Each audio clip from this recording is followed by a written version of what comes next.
ဟုတ်ကဲ့အားလုံးမင်္ဂလာပါကိုလက်ထဲမှာရှိတဲ့ဖုန်းလေးကိုဒီ G-Link Measure version 3ကိုအသုံးပြုပြီးမြေ area တွေကိုဘယ်လိုတွက်ချက်တိုင်းတာရမလဲဆိုတာကိုဒီဗီဒီယိုမှာကျွန်တော်မျှဝေပေးတော့မှာဖြစ်ပါတယ် G-Link Measure ပါနော်ဒါလေးကို Play Store မှာဆိုရင်တော့ကျွန်တော်တို့ဒီမှာနော် Play Store မှာဆိုရင် GBF Face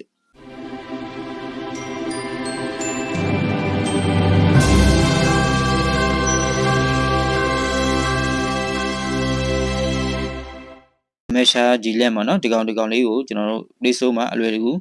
ရိုက်ရှာပြီးတော့ install လုပ်လို့ရမှာပြီးရင်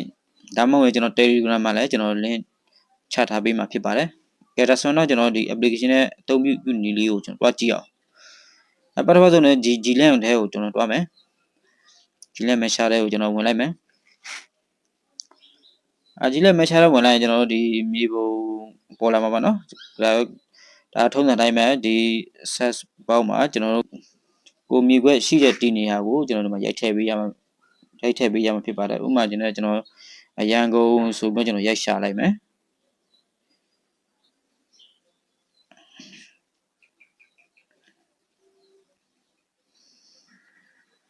နော်ရန်ကုန်မြို့နေလိုက်ရင်ထောက်ပြီနော်ဒီမှာရန်ကုန်မြို့နေလိုက်ဒီမှာရန်ကုန်location ကြလာမှာပါနော်ဟုတ်ပြီဒါဆိုရင်တော့ကျွန်တော်တို့ဒီမှာမြေခွက်ကိုကျွန်တော်တို့တွားအိမ်မှာဧကကြည့်မှာပါနော်မတွက်ကြည့်ခင်ကျွန်တော်ဘာတွေရှိလဲဆိုရင်ဒီ application ဒီစာမျက်နှာမှာဘာတွေရှိလဲဆိုရင်ကျွန်တော်တို့ဒီမှာအောက်မှာဆိုရင်အတိုင်းတာထည့်ပါဆိုတဲ့နေရာမှာရှိမယ်ကျွန်တော် GPS ပေါ့နော်ဒါဆိုရင်ဒီဘက်က GPS အသုံးပြုလို့ရမယ် GPS သုံးပြီးတော့ဒီလက်ခွက်တွေကိုတွားပြီးတော့အတိုင်းတာလို့ရမယ်ပြီးတဲ့ခါကျရင်ဒီအောက်မှာကျတော့ကျွန်တော်မြေပုံတွေပေါ့နော်မြေပုံအလွှာများမြေပုံအမျိုးအစားတွေကိုကျွန်တော်ရွေးလို့ရမယ်ဒါကြတော့ plane ပေါ့နော် plane ဖြစ်သွားမယ်ပြီးရင်ဒီမှာကျတော့ဒါကိုရွေးလိုက်ရင်ဒါ bin map ပေါ့နော် bin map ဆိုတာကျတော့ကျွန်တော်တို့ဒီမှာစာတွေကျွန်တော် label တွေကျွန်တော်တွေ့ရမယ် Google Map ဆိုတာကျတော့ကျွန်တော်ဒီမှာ Google Satellite Map ဆိုရင်ကျွန်တော်တို့ဘာမှမတွေ့ရဘူးပေါ့နော်ပြီးရင်ကျွန်တော်တို့ဒီမှာဒါတွေဒီမြေပုံအလွှာတွေကိုဒီမှာတစ်ခုချင်းမိတ်ဆွေတို့အသုံးပြုလို့ရမှာပေါ့နော်ကျွန်တော်ကျတော့ Satellite Map ကိုကျွန်တော်ထားလိုက်မယ်ဟုတ်ပြီနော် Satellite Map ကိုထားပြီးတော့ပြီးရင်ဒီမှာအောက်မှာကျတော့ compass ပေါ့နော် compass ရှိမယ်ပြီးရင်ဒီဘယ်ဘက်ပေါ်တောင်းကကျွန်တော်တို့မြင်းတုံးချောင်းလေးကိုကျွန်တော်တွားကြည့်အောင်မြင်းတုံးချောင်းတွားကြည့်ရင်ဒီမှာကျွန်တော်ကျတော့မြန်မာလိုပြောင်းထားပါနော်ချိန်ကြီးရ setting ပေါ့နော် setting နဲ့တွားလိုက်ရင်ဒီမှာအတိုင်းတာunit ချိန်ကြီးချင်းဒီမှာ student meter တုံးထားတယ် area unit စနစ်ကကျွန်တော်ဧကတုံးလို့ရမယ်ဧကထားလိုက်မယ်အကွာဝေးအရှည်ကကြတော့ဒီမှာမီတာနဲ့တုံးလို့ရမယ်ဒါမှမဟုတ်လည်းဒီမှာ guide နဲ့တုံးလို့လက်မနဲ့ face မိုင်တွေပေါ့နော်ဒါတွေကိုအသုံးပြုလို့ရမှာဖြစ်ပါတယ်ကျွန်တော်ကကြတော့မီတာကိုပဲကျွန်တော်ထားလိုက်မယ်ဟုတ်ပြီနော်ပြီးရင်ထွက်လိုက်မယ်နောက်တစ်ခုကဘာသာစကားပေါ့နော်ဘာသာစကားမှလည်းမှာအမျိုးဒီမှာထည့်လို့ရမယ်ထိုင်းတွေအိန္ဒိယတွေထည့်လို့ရမယ်ဖိလစ်ပိုင်ပေါ့နော်အင်ဒိုနီးရှားစတာတွေထည့်လို့ရမယ်ကျွန်တော်မြန်မာနဲ့ရွေးထားမယ်အင်္ဂလိပ်ထားရင်လည်းရတာပေါ့နော်မြန်မာဘာသာကိုကျွန်တော်ရွေးထားမယ်ပြီးရင်ဒီမှာစနစ်အကြောင်းတွေပါလေရှိကြပါနော်ဟုတ်ပြီဒါဆိုတော့မိတ်ဆွေတို့တခုချင်းလေ့လာကြည့်လို့ရတာပါနော်ဒီ version ကျတော့ 3.25 ပေါ့နော်ဟုတ်ပြီဒါဆိုရင်ကျွန်တော်တို့ခုနကျွန်တော်ရန်ကုန်လို့ကျွန်တော်ရိုက်ရှာလိုက်တယ်ဒီမှာနော် location ကြတယ်ဒီညအကွက်တစ်ခုကိုကျွန်တော်ဧကတိုင်းကြည့်အောင်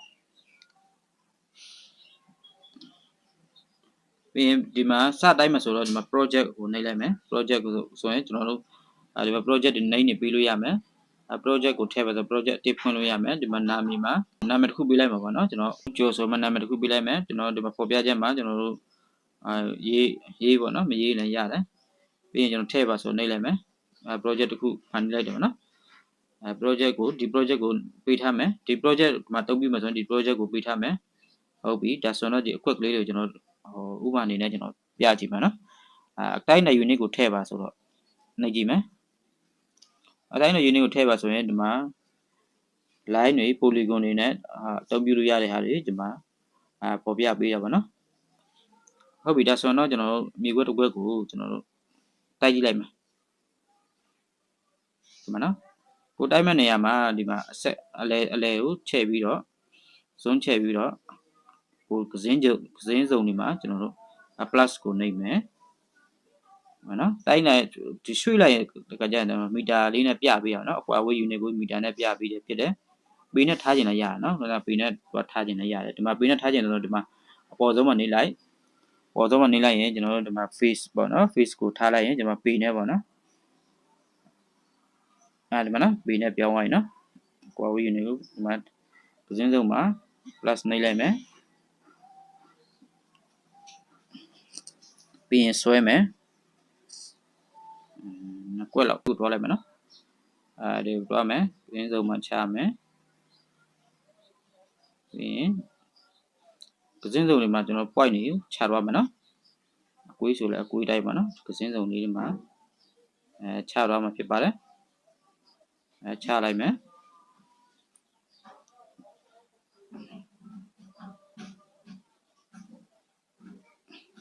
ချမယ်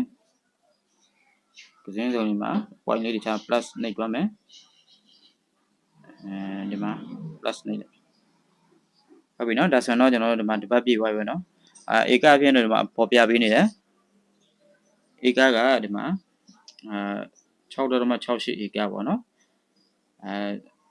စုစုပေါင်းအကွာဝေးကကြတော့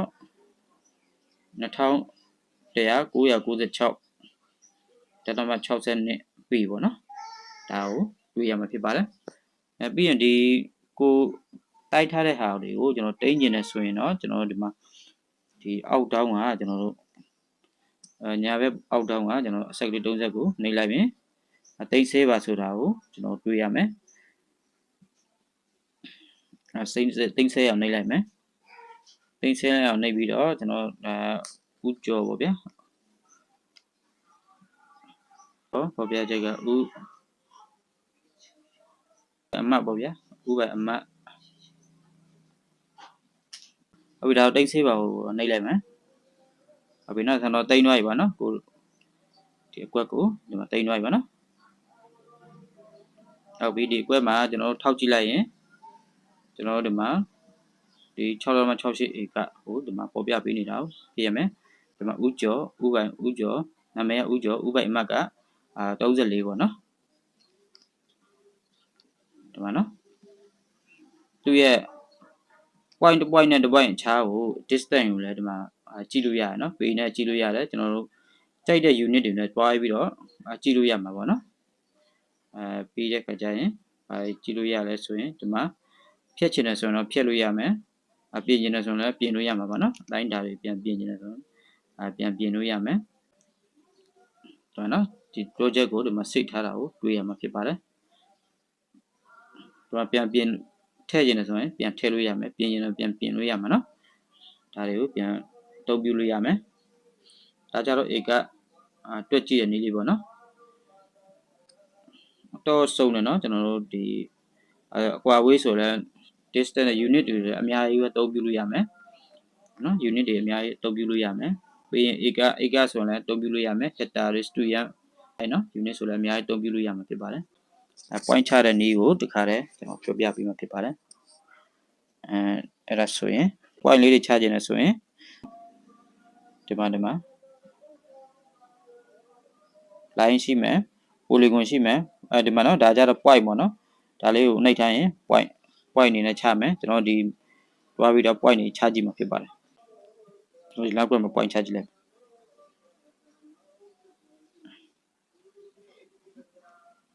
ချလိုက်မယ်ကစင်းစုံနေရာမှာချသွားလိုက်မယ်နော်ဒီအစင်းနဲ့တိုင်းတွားရနော်1 2 3 4ပေါ့နော်အစင်းနဲ့တိုင်းတွားတယ်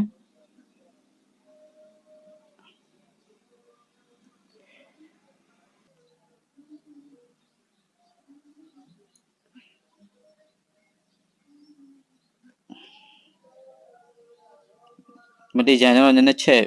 ဇုံးနည်းနည်းချက်ပြီးတော့တုံးပြီးပေါ့နော်ဟုတ်ပြီနော်ဒါဆို point ချလိုက်ပြီအားလုံး15 point ပေါ့နော်ဟုတ်ဒီ point တွေကိုကျွန်တော်တို့ခုနကကျွန်တော်ဒီ point တွေကိုဆက်ပြီးတော့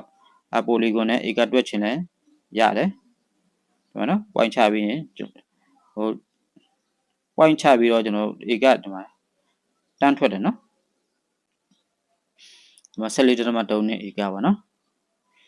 ကိုဟိုမှာဆွဲကြည့်ခြင်းပဲကျွန်တော်ပိုလီဂွန်နဲ့ point လေးတွေချပြီးတော့တခါလဲဧကတန်းထွက်တယ်နော် point ချမှာလဲကျွန်တော်တို့ distance တွေကိုကျွန်တော်တွေ့ရမှာဖြစ်ပါတယ်အစစ်ထားခြင်းနဲ့ဆိုရင်တော့တိတ်ဆေးပါအောင်နှိပ်လိုက်မယ်ပြီးဒါကြတော့ဦးထွန်းဆိုမှရိုက်လိုက်မယ်ဟုတ်ပြီဒါဆိုတော့ကျွန်တော် point ချပြီးတော့လဲကျွန်တော် A ကတွေတန်းတွက်လို့ရမှာဖြစ်ပါတယ်ဒါလေးကတော့အဆင်ပြေရနော်ကျွန်တော် unit တွေလည်းတော်တော်စုံတာပေါ့နော်ကဏ္ဍတွက်ဆက်တွေလည်းပါတယ်နော်ဒီမှာကဏ္ဍတွက်ဆက်တွေလည်းပါတယ်ဒီမှာ GPS location တွေဖွင့်လို့ရမယ်ကိုမြေပြင်မှာတွားပြီးတော့တိုက်တာရှင်းနေဆိုတော့ GPS ဖွင့်ပြီးတော့ဒီကစင်းစုံတွေမှာ point တွေချသွားယူမယ်နော်ကိုတစ်ပတ်ပြည့်ရင်တော့ကျွန်တော်ဒီ A ကတန်းထွက်တာပေါ့နော် distance လည်းပြမယ် A ကလည်းကျွန်တော်ကြည့်လို့ရမှာဖြစ်ပါတယ်ဒါလေးကတော့ GLAN Measure ပေါ့နော်ဒီ application လေးကမိတ်ဆွေတို့အတွက်အသုံးဝင်မယ်လို့ထင်ပါတယ်ဒီဗီဒီယိုလေးကမိတ်ဆွေတို့အတွက်အကျိုးရှိတယ်ဆိုရင်တော့ကျွန်တော် channel လေးကို subscribe လုပ်ရတဲ့ subscribe လုပ်ပေးခဲ့ပါမိတ်ဆွေတို့ရဲ့တင်ငယ်ချင်းများလည်းသိရှိအောင်လို့လည်း like and share လေးလုပ်ပေးခဲ့ပါလို့တောင်းဆိုချင်ပါတယ်ဟုတ်ကဲ့ပါအားလုံးကိုကျေးဇူးတင်ပါတယ်ကျွန်တော်တို့နောက်ဗီဒီယိုမှာကျွန်တော်ဘယ်လိုအကြောင်းအရာတွေကိုမျှဝေပေးရအောင်လဲဆိုတာကို comment မှာရေးခဲ့ပေးလို့ရပါတယ်အားလုံးကိုကျေးဇူးတင်ပါတယ်